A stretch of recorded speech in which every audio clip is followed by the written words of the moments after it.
What's up guys, Houndish here, and today we're tuning in with some Destiny 2 news and a few updates. So, of course this week we finally got to fight Quria, and we'll talk about some bonus rewards there, as well as the future of the season, upcoming secret quests, and why the main season narrative is far from over. But we also have some confirmation that Bungie plan to bring small improvements to Gambit next season, as well as more significant gameplay reworks coming in a later season. And then we have some additional July update details to go over, reprised weapons, fixes, and a few other things to mention in the video. But before we get into it guys, this video is sponsored by Displate, who produce some very cool metal posters designed around unique interests. They've got a bunch of themes in their collection, from games to movies, anime, sports, and much more. These are super high quality, extremely detailed prints on a metal backplate, and they have a mounting method which is totally unique. Simply apply the protective adhesive strip to the wall, followed by heavy duty magnets that stick on top and actually hold the posters. Displate also helped the planet by donating one tree to the Forest Garden project for every poster sold, and this improves the environments and livelihoods of some of the most vulnerable African communities. They've planted millions of trees to date, and if you dig their posters you can help too. Right now, if you use my link down below, you can get 1 or 2 displates for 27% off, or 3 or more for 37% off for the next week, followed by 15% off after that. And the discount is applied at checkout if you use my link in the description below. So if you guys like the look of them, be sure to check out their awesome range on the website.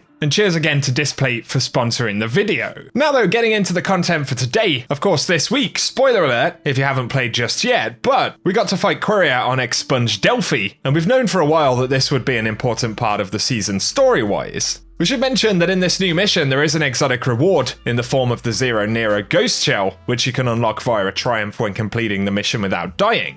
So that's a pretty neat added bonus, although some players had hoped for something like a weapon reward or a hidden quest launching off the back of this. However, it does take the form of a more typical expunge mission, but it's still a pretty cool fight in terms of mechanics, and Quria is without a doubt a fairly gnarly looking enemy. A lot of players have discussed how relatively easy the fight is, primarily in that Quria doesn't have a whole bunch of health. But nonetheless, there is a lot of dialogue throughout the mission, and following up, Akura states that this only confirms Savathun's role in initiating the Endless Night, but goes on to say that it will take time for Mithrax and the Splicers to finish untangling our reality from the Vex network, which is why at the moment, the Endless Night hasn't actually ended.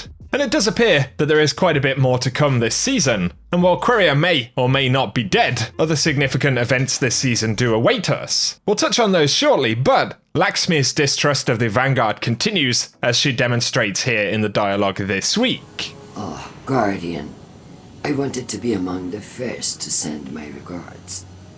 Your victory today has lifted a great weight from my chest. I feel like I can breathe again. I hope you're not too proud to accept my praise. Even though we may not see eye to eye. Pride is a dangerous affliction. It is clear Ikora suffers from it. And yes, I know, I do as well. Do you see? I can admit when I am wrong. Which is more than I can say for some of our current leaders.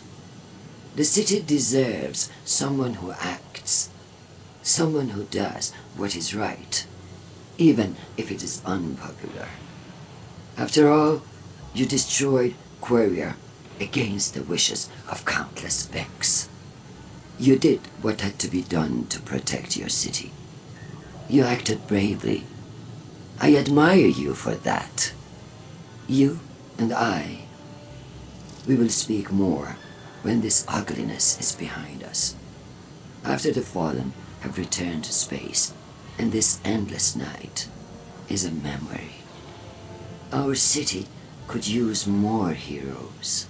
But in terms of future stuff this season, quick spoiler alert, we are in the near future going to get access to an additional override mission that'll be part of an upcoming story quest. This will take place in the Elixni Quarter as part of a Vex assault on the last city. It's actually visible on Bungie.net, and story-wise, Lakshmi has predicted that this is a significant risk, and so we'll have to see how this ties into the destruction of Quria. But then there also appears to be some kind of memorial quest as part of the story later on in the season, and we will get access to a new exotic ship called Forbidden Memory. And those are just some of the things associated with upcoming quests as part of the story side of the season, but then we'll have additional events like Solstice of Heroes. This is also separate to the strange oracles which were found in the Tangled Shore Lost sector early in the season and were later removed. It does mean it's entirely possible that there's an upcoming puzzle or secret quest and reward which we'll get access to later in the season. The epilogue for the season's story is listed on the roadmap to begin on August 10th, so looking at everything we have there, it's safe to say that story-wise, the season isn't over, and there could possibly be some surprises hidden in there later on, so give us any thoughts you have about that down in the comment section. But in terms of future updates and upcoming changes to the game, there was a discussion about the lack of updates and changes for Gambit, and DMG did respond saying that the team is eyeballing a future season for some improvements to the mode.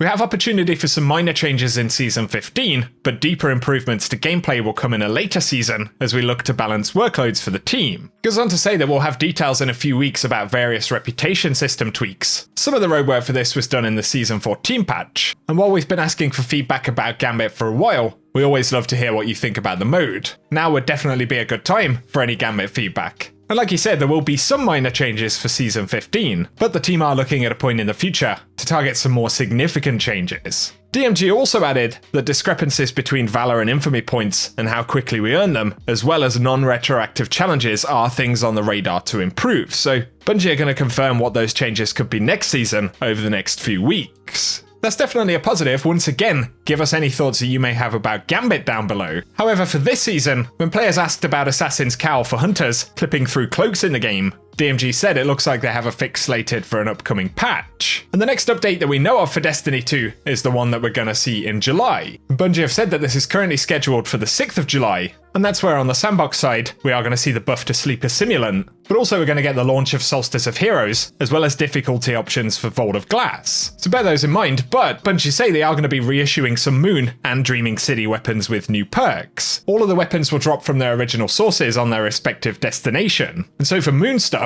the Loud Lullaby is going to be updated. At least one of the new potential bonuses will be Tunnel Vision. The One Small Step will be able to roll with Trench Barrel. Tranquility will get Frenzy added to the perk pool. Then we can see Arc Logic will get Heating Up. The Dreambreaker will get Cornered. And that's the new bonus we got this season for a faster charge or draw time when surrounded by combatants. But also Every Waking Moment can get Killing Wind. Love and Death can get Chain Reaction, a Fine Memorial will get Adrenaline Junkie, and Night Terror will get One for All. Bear in mind once again, they are going to drop from the original sources, so it'll be back to the Lectern on the Moon, but for Dreaming City, the Tiger Spite is getting Frenzy, Twilight Oath is back with Vorpal Weapon, and then we've got Abide the Return, with Thresh being added to the perk pool. So that's pretty cool, and there may be some favourites there that you haven't used for a while, so let us know any weapons you'll be going after on the 6th of July. We should also point out that Bungie say they are going to do a reveal for the Solstice of Heroes this week. Mild spoiler alert, but one of the things I'm looking forward to is finally being able to feed the cat in the European aerial zone. And yes, apparently that will be a triumph this year. There was also a Solstice of Heroes shotgun in the trailer for the season. And of course, we'll have to see how significant that grind for the armor is going to be this time around. However, for today, guys, that is what we have to speak about in this video. So, as always, I appreciate you tuning in. Let us know what you think of the content that we've had this week in the game as well. But if you've enjoyed the video, a rating down below really does help us out. Also, get subscribed if you want to be kept up to date with everything related to Destiny 2. But for now, I hope you guys have an awesome day.